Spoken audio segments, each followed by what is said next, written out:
అందరికీ నమస్కారం. నేను మీ చిలకమర్తి ప్రభాకర చక్రవర్తి శర్మ.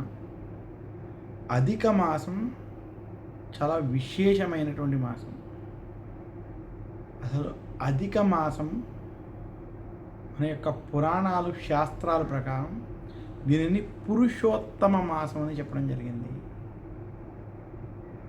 ప్రతి మాసములో మనం చేసేటువంటి పుణ్యకార్యాలకి, ధర్మబద్ధమైన కార్యక్రమాలకి, దైవ కార్యాలకి, పితృకార్యాలకి కొంత ఫలితం వస్తుంది అని గనక లెక్క ఉంటే, ఆ ఫలితం ఏదైతే వస్తుందో అటువంటి ఫలితానికి అధికమైన ఫలితం ఇచ్చే మాసం కాబట్టి ఈ మాసమునకు అధిక మాసం అని పేరు.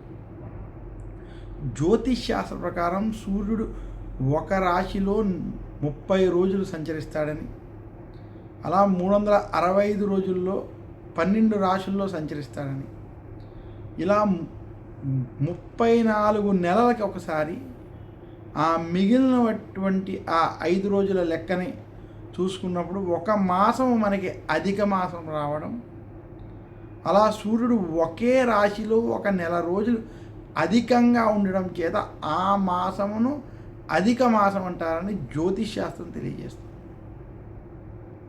ఇంకా మనకి స్కంద పురాణం, విష్ణు పురాణం వంటి పురాణాల ప్రకారం అధిక మాసం చాలా విశేషం, పుణ్యప్రదం.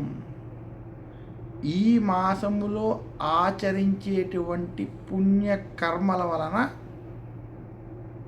గొప్ప ఫలితాలు వస్తాయి. అందుకనే ఈ మాసంలో శుభకార్యాలు వంటివి చేయకుండా పుణ్యానికి సంబంధించినటువంటి, ధర్మానికి సంబంధించినటువంటి, ఆధ్యాత్మికానికి సంబంధించినటువంటి కార్యక్రమాలని చెయ్యమని పెద్దలు స్వయంగా చెప్పారు.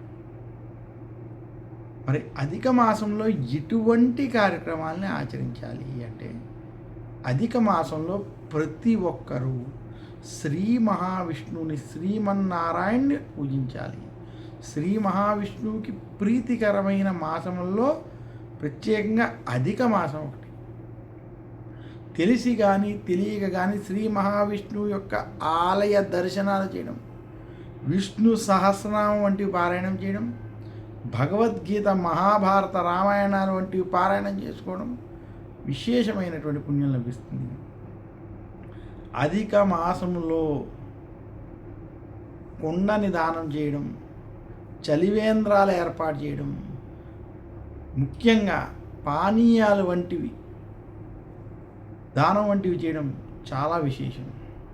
ఇక అధిక మాసంలో ముఖ్యంగా ఏ వ్యక్తి అయినా సరే శ్రీ మహావిష్ణువుని పూజించిన, ఆధ్యాత్మిక కార్యక్రమాలు చేసిన, అందులోనూ దాన ధర్మాలు, పుణ్య కార్యాలు ఆచరించిన అధికమైన విశేషమైన ఫలితాలు లభిస్తాయి. అన్నదానం, వస్త్రదానం, గోదానం, భూదానం వంటి దానములు అధిక మాసంలో చేయడం చాలా విశేషం. అధిక మాసంలో పితృకార్యాలు ఆచరించడం కూడా చాలా విశేషమైన ఫలితాలు వస్తాయని మనకి పురాణాలు తెలియజేస్తున్నాయి. అందుకనే అధిక మాసం పురుషోత్తమ మాసం, శ్రీ మహావిష్ణువుకి ప్రీతికరమైనటువంటి మాసం, దాన ధర్మాలు ఆచరించడానికి ఉత్తమమైనటువంటి మాసం. అటువంటి ఈ మాసంలో ఆధ్యాత్మిక కార్యక్రమాలు ఆచరించమని శాస్త్రం. అందుకనే అధిక మాసంలో వివాహం, ఉపనయనం, గర్భాధానం వంటి కార్యక్రమాలు ఆచరించారు. శుభకార్యాలు, గృహారంభ, గృహప్రవేశం వంటి కార్యక్రమాలు కూడా అధిక మాసంలో నిషేధించారు.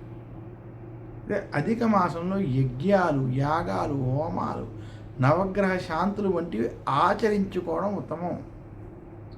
అలాగే అధిక మాసంలో సీమంతానికి సంబంధించిన లేదా పుంసవనం వంటి కార్యక్రమాలు, గర్భవతులకు సంబంధించినటువంటి ఏదైనా కార్యక్రమాలు, నూతనంగా జన్మించినటువంటి పిల్లలకు చేయవలసినటువంటి కార్యక్రమాలు ఏవైతే ఉంటాయో అటువంటివి ఎలాంటి ఇబ్బంది లేకుండా ఆచరించుకోవచ్చు.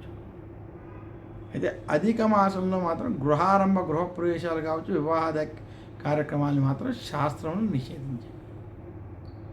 అధిక మాసంలో భక్తి శ్రద్ధలతో భక్తిపూర్వకంగా ఎవరైతే ఆధ్యాత్మిక కార్యక్రమాలు ఆచరిస్తారో వారికి విశేషమైనటువంటి పుణ్యం లభిస్తుందని శాస్త్రాలు తెలియజేస్తున్నాయి.